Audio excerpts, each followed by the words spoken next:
Bonsoir à tous, merci d'être au rendez-vous pour une nouvelle édition sur Monaco Info. Voici les titres de votre journal. Nous recevrons ce soir Son Altesse Sérénissime la Princesse Stéphanie. Nous évoquerons ensemble la Journée mondiale du cirque qui a lieu demain, mais aussi la solidarité envers les écoles de cirque ukrainiennes. Il nourrit la créativité, l'innovation et la diversité culturelle. Nous célébrons aujourd'hui la Journée mondiale de l'art. Le directeur du nouveau Musée national de Monaco, Björn Dahlström, nous apportera son regard sur cet événement. En parlant d'art, nous vous emmènerons découvrir un nouvel atelier artistique. Il s'appelle Le Quai et présente déjà sa première exposition. Et enfin, la petite balle ronde fait décidément sa star en principauté. Parallèlement au Rolex Monte Carlo Masters, l'APT Paddle Tour fait étape à Monaco. Reportage à suivre à la fin de ce JT. Je vous le disais en titre, demain aura lieu la 12e journée mondiale du cirque, une journée présidée par Son Altesse Sérénissime la Princesse Stéphanie et qui sera ponctuée par des spectacles de charité en faveur des écoles de cirque ukrainiennes. Sa passion pour le spectacle vivant, la défense du cirque traditionnel, le soutien aux circassiens. La Princesse Stéphanie est notre invitée ce soir. Elle nous attend dans un lieu emblématique associé au cirque, le chapiteau de Fontvieille. Bonsoir Altesse. Bonsoir. Cette date, cette journée mondiale du cirque, elle vous touche personnellement puisque vous la présidez. Oui, c'est important, justement après toutes ces années de pandémie, là, on n'a pas pu faire vraiment d'événements pour la journée mondiale du cirque et c'est vrai que ça a pris de plus en plus d'ampleur au fil des années et c'est un moment important, il y a des journées mondiales de tout.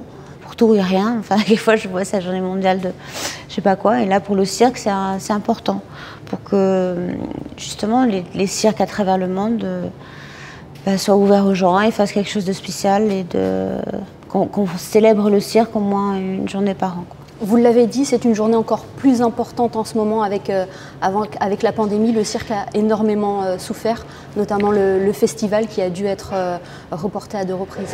Oui, c'est vrai que c'est terrible pour le cirque dans le monde, là. Et pour surtout les petites familles de cirque qui sont des cirques itinérants et qui n'ont pas pu travailler pendant 2 ans, mais qui ont quand même eu tous les frais d'entretien du matériel, de payer les gens, les animaux pour s'en occuper, c'est des frais énormes et c'est vrai qu'ils ont énormément souffert. Et en plus de ça, on leur met sur le dos de vouloir interdire les animaux au cirque, donc c'est vrai que c'était un tout. Donc de pouvoir fêter le cirque, voilà, pour le moral c'est bon aussi. On connaît votre passion pour le cirque, cet amour que votre père vous a transmis. Quelles sont les sensations que procure le cirque? Pourquoi vous êtes tombée amoureuse de cet art vivant? Je crois que c'est une tradition familiale et je crois que c'est même peut-être génétique. Je pense que c'est parce que j'ai grandi dans le cirque, je pense de la bonne manière. C'est-à-dire que j'ai vu de suite, grâce à mon père, les valeurs qui sont propres au cirque et qui sont des valeurs qu'il m'a inculquées et qui sont des valeurs de vie qui me correspondent et que j'ai envie de voir. Le cirque, justement, vous avez dit, c'est un spectacle vivant qui ne triche pas, quoi. C'est du direct permanent et les gens vont au bout d'eux-mêmes pour donner du rêve et du bonheur aux gens. Il y a des étoiles dans les yeux aux gens. Et je crois que c'est c'est le dépassement de soi pour partager quelque chose et pour donner quelque chose. Et je pense que c'est hyper important de nos jours et que ces valeurs-là restent et fait partie de notre patrimoine culturel, c'est les traditions. Et c'est le seul spectacle au monde vivant qui réunit toutes les générations. Et voilà, moi, et je me battrai jusqu'au bout pour que le cirque traditionnel perdure et voilà. Et c'est cette immersion, cette connaissance profonde du cirque qui fait que vous défendrez aussi toujours le cirque traditionnel? Oui, parce que c'est justement, mon père m'a toujours emmené dans les cirques où il était accueilli comme un membre de la famille, je veux dire, parce que justement, il vivait le cirque de l'intérieur. Et c'est ça qu'il faut vivre. Et je pense qu'il y a beaucoup de méconnaissances. Et si les gens vivaient plus le cirque de l'autre côté du spectacle, ils verraient le spectacle différemment, ils verraient le cirque différemment. Parce que c'est un travail de toute une vie.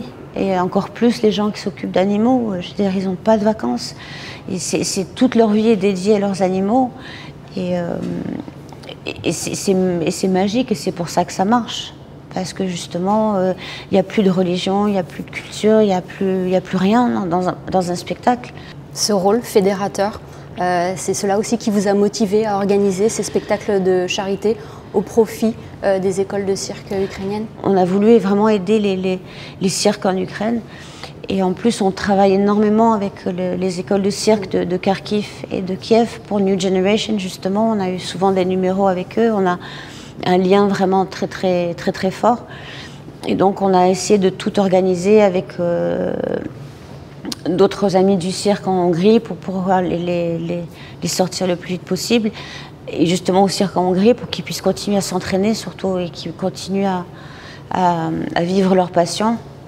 Dans ces moments difficiles, je crois que c'est la plus belle chose qui se raccroche à ça, à leur talent et à développer leur talent. Et donc, comme cette année, ils ne peuvent pas malheureusement faire leur spectacle de fin d'année, on a voulu le faire ici, dans le cadre de la Journée mondiale du cirque. On a réuni les deux choses.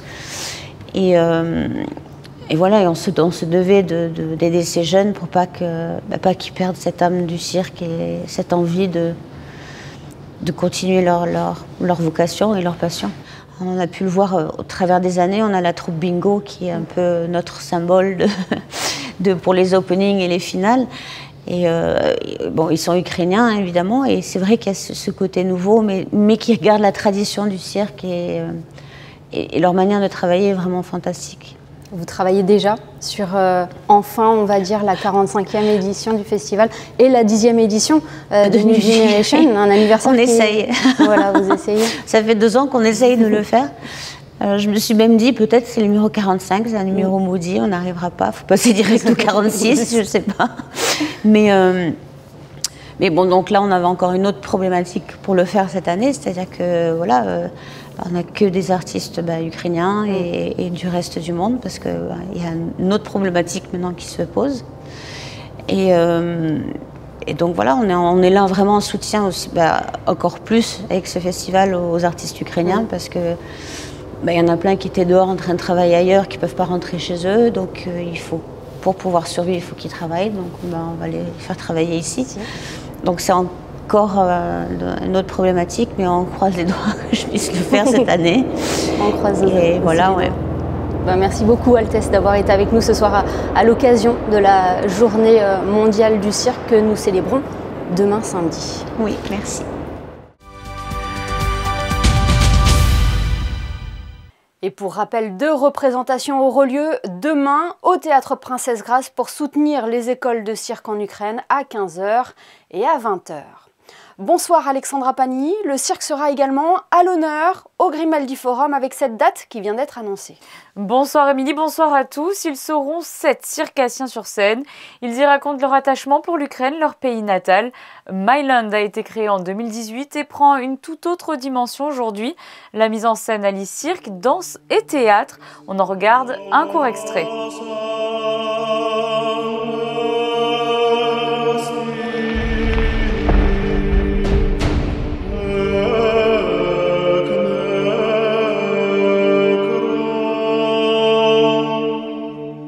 Vous pouvez d'ores et déjà réserver vos places pour le 10 juin au Grimaldi Forum et l'intégralité de la recette sera reversée à la Croix-Rouge monégasque pour l'Ukraine. En ce week-end saint, le diocèse de Monaco propose aux fidèles de suivre plusieurs offices en direct, Alexandra. Effectivement, Émilie, vous le savez, sur notre antenne, nous proposons régulièrement la diffusion de messes en direct. Mais pour ce week-end particulier, un dispositif plus large est proposé.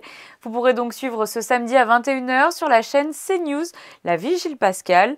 Puis dimanche de Pâques, la messe en direct à 10 h 30 sur Monaco Info et C8. Messe qui sera exceptionnellement célébrée cette année par le vicaire général Guillaume Paris. Et Alexandra, nous venons d'apprendre quelques allègements des mesures sanitaires. Oui, Émilie, quelques mesures à retenir et qui prendront effet à partir de ce samedi. La réservation pour aller au restaurant et dans les établissements de nuit n'est plus obligatoire. Le nombre de convives à table n'est plus limité. Plus de limitation non plus pour le niveau sonore dans les établissements de restauration et de nuit. Suppression du pass sanitaire dans les établissements hôteliers. Et en cette veille de week-end pascal, il faut noter également la suppression des restrictions d'accès aux établissements de culte. Le travail à distance reste possible jusqu'au 31 mai. Et attention, le pass sanitaire pour se rendre dans les établissements de santé ou accueillant des personnes âgées est maintenu. Un point à présent sur le chantier Testimoniaux 2 qui avance à un rythme soutenu et qui impacte la circulation. Vous l'avez sûrement remarqué, le boulevard du Larvoto est de nouveau accessible sur 2 voies. Sur la partie inférieure du chantier par contre, au niveau de l'avenue Princesse Grace, le tronçon de route compris entre le rond-point du Sporting Monte-Carlo et celui situé devant l'hôtel Monte-Carlo Bay est mis en sens unique direction Menton du lundi 25 avril au vendredi 24 juin. Merci Alexandra pour toutes ces précisions. Les beaux jours sont là, un soleil azuréen qui attire de nombreux touristes en principauté. Et le week-end de Pâques devrait ravir les commerçants monégasques qui ont été fortement impactés par la crise sanitaire. Le retour des croisiéristes est également une aubaine pour eux. Cette clientèle n'arpentait plus les rues monégasques depuis plus de 2 ans. Il faut savoir que plus de 135 bateaux feront escale à Monaco cette année.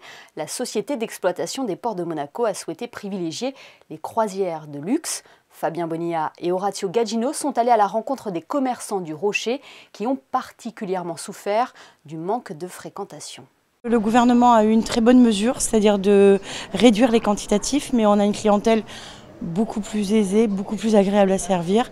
Et l'un dans l'autre, pourquoi ne pas privilégier la qualité plutôt que la quantité? Déjà, ça fait plaisir de voir tout ce monde dans les rues, donc c'est vrai que la saison commence, donc on est bien content. Vous voyez la différence ?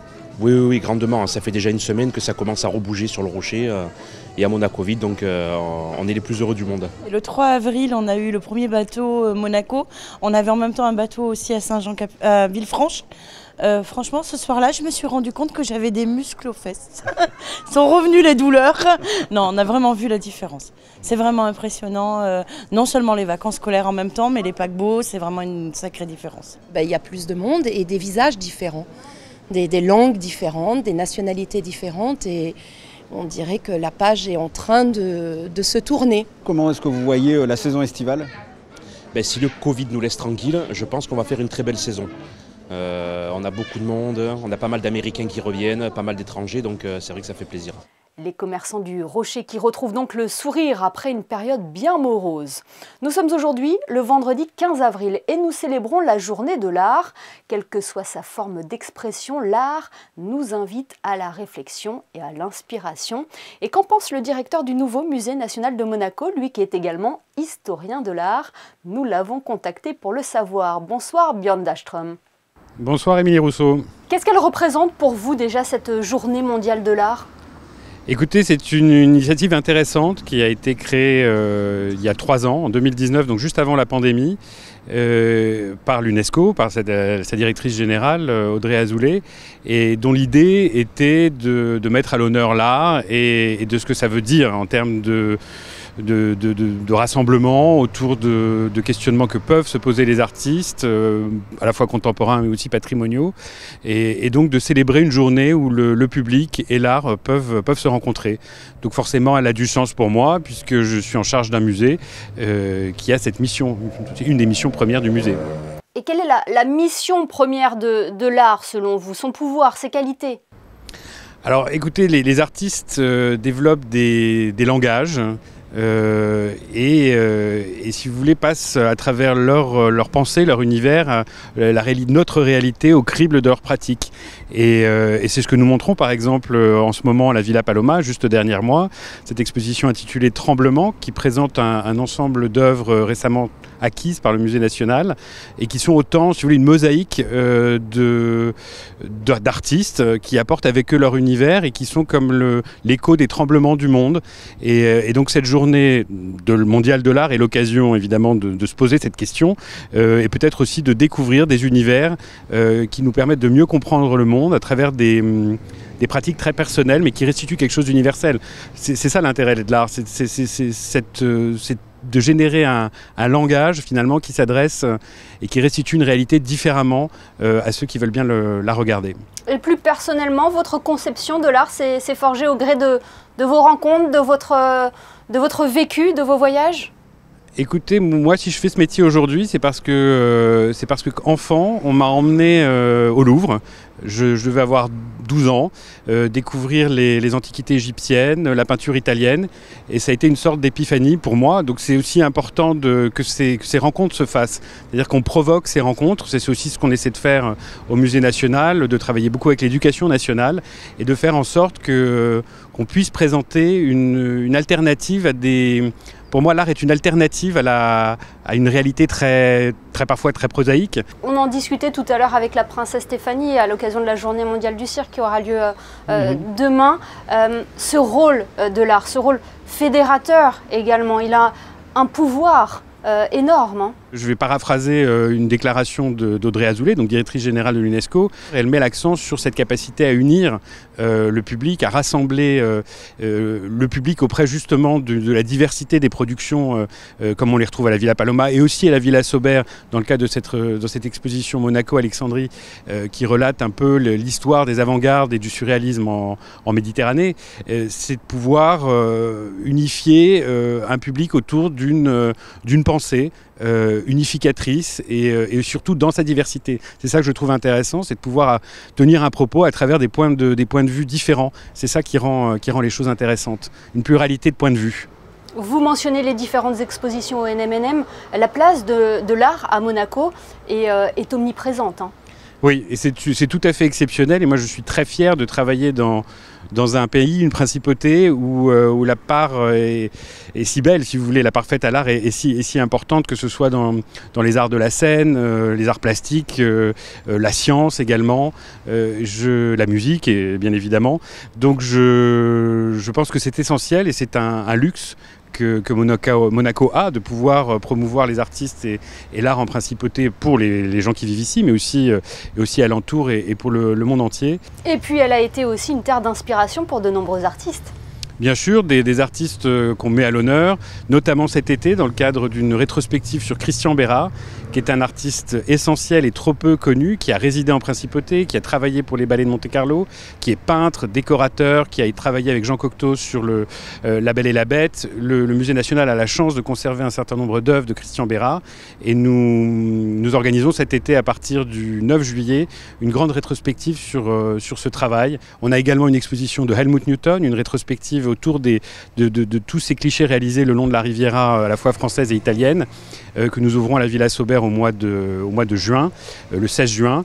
Là encore, un artiste qui a résidé plus de 20 ans ici et dont Monaco a été le décor, si vous voulez, d'un certain nombre de photographies qu'il a pu réaliser pour la mode, mais aussi un travail très personnel qu'on montrera pour la première fois à Monaco, à la Villa Saubert cet été. Bon, le rendez-vous est noté. Merci infiniment, Björn Dahlström, d'avoir été avec nous ce soir sur Monaco Info. Merci Émilie. Et puisque nous parlons d'art, un nouvel atelier artistique a vu le jour. Il est situé sur le quai Antoine Ier, au numéro 8. Il s'appelle tout simplement Le Quai. L'exposition présentée depuis hier rassemble les œuvres de l'artiste grec Sofia Stevi, Sandrine Nègre et Lionel Bernardi se sont rendus sur place. 4 immenses peintures drapées de 3 à 10 mètres de longueur. Dès son arrivée, le visiteur plonge quasi littéralement dans l'univers de Sofia Stevi. Un univers inspiré par des estampes japonaises, mais aussi par l'art byzantin et la culture grecque de cet artiste. It was a very active painting. You had to move it all the time. As a painter, at the end I was inside my work all the time, and it was very beautiful to be able to work this way. The story is not linear, it's more cyclical. In some places you go close, in some places you go far away, in some places it's empty and then you have a lot of information together. And I'm more interested for the viewer to come and to explore and to understand how they wanted to understand. Paysages et figures oniriques, une poésie se dégage de cette histoire sensible. Ces tissus de coton ont d'ailleurs été peints des deux côtés comme pour prolonger le voyage.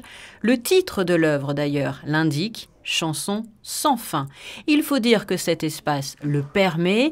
Le quai, c'est son nom, est entièrement dédié à l'art contemporain, bien connu par le passé pour avoir été l'atelier de l'artiste Jean-Michel Folon. Il y a un an, il a été repris par Silvia Fiorucci et l'a donné en concession à la Società delle Api, qui est une association monégasque dont je suis le vice-président. Ça fait plusieurs années que cette association existe. Donc nous, on soutient des projets artistiques en France, en Italie et en Grèce. Elle a finalement repris ces locaux pour les rendre ouverts au public, pour donner la possibilité aux artistes de s'exprimer dans cet espace, pour inviter des artistes, pour inviter des écrivains, des designers avec qui aussi on travaille énormément, donc, dont par exemple les bookshops et les productions qu'on a fait faire pour cet événement spécifique. Lieu de créativité, de recherche, d'archives aussi, n'hésitez pas à franchir les portes du quai au 4e étage du 8 quai Antoine Ier. Et l'exposition de Sofia Stevi est à découvrir jusqu'au 22 juillet. On retrouve Alexandra Pani pour le reste de l'actualité en principauté. Alexandra, la jeune designer monégasque Pauline Ducruet est de retour à Monaco. C'est une adepte des pop-up stores. Après le tunnel Riva, c'est du côté du patio de l'Hôtel de Paris qu'on retrouve les articles Alter Design jusqu'à dimanche. Ce sont des pièces présentées par Pauline Ducruet lors de la Fashion Week de Paris en mars dernier. Du vert, de l'orange, du cuir, de la soie et toujours du denim. Une marque qui se veut unisexe et éco-responsable.